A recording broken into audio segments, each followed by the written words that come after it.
SC వర్గీకరణ అమలు చేస్తున్న తొలి రాష్ట్రంగా తెలంగాణ ఉండడం సంతోషం కలిగిస్తోందన్నారు సీఎం రేవంత్ రెడ్డి. ప్రభుత్వానికి ఉద్యోగులే బ్రాండ్ అంబాసిడర్స్ అన్నారు. రిటైర్డ్ ఉద్యోగులకు బెనిఫిట్స్ ఇవ్వాలన్న ఖజానా ఖాళీగా ఉందన్నారు. పంచడానికి రాష్ట్రంలో భూములు లేవని స్పష్టం చేశారు సీఎం. మాదిగ ఉపకులాల వర్గీకరణను అమలు చేస్తున్న మొదటి రాష్ట్రంగా తెలంగాణ రాష్ట్రం ముందున్నదని ఇక్కడ నిలబడి మాట్లాడడానికి నాకు చాలా సంతోషం కలిగిస్తున్నది.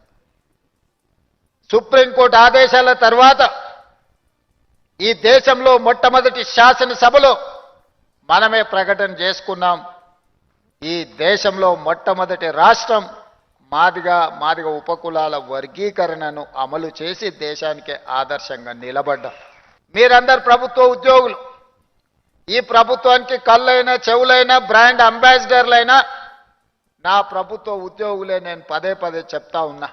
ఇవాళ మీ అందరికీ నా విజ్ఞప్తి ఒకటే, ఏ పేదవాడి కూడా నాకు రేషన్ కార్డు లేదు అని బాధపడొద్దు. ప్రతి పేదవాడికి చివరి పేదవాడి వరకు రేషన్ కార్డు అందాలి అంటే మీరు కష్టపడి వాళ్ళకి అందించాలి.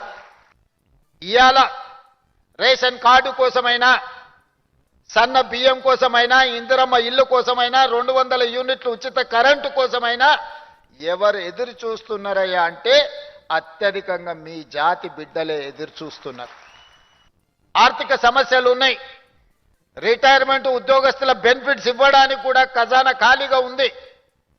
ప్రతి నెల 1000 మంది ఉద్యోగులు ఈరోజు యావరేజ్గా రిటైర్ అవుతున్నారు. ఒక ప్రభుత్వ ఉద్యోగి రిటైర్ అవుతున్నాడంటే రిటైర్మెంట్ బెనిఫిట్స్ 1 కోటి రూపాయలు దాదాపుగా చెల్లించాల్సిన పరిస్థితి.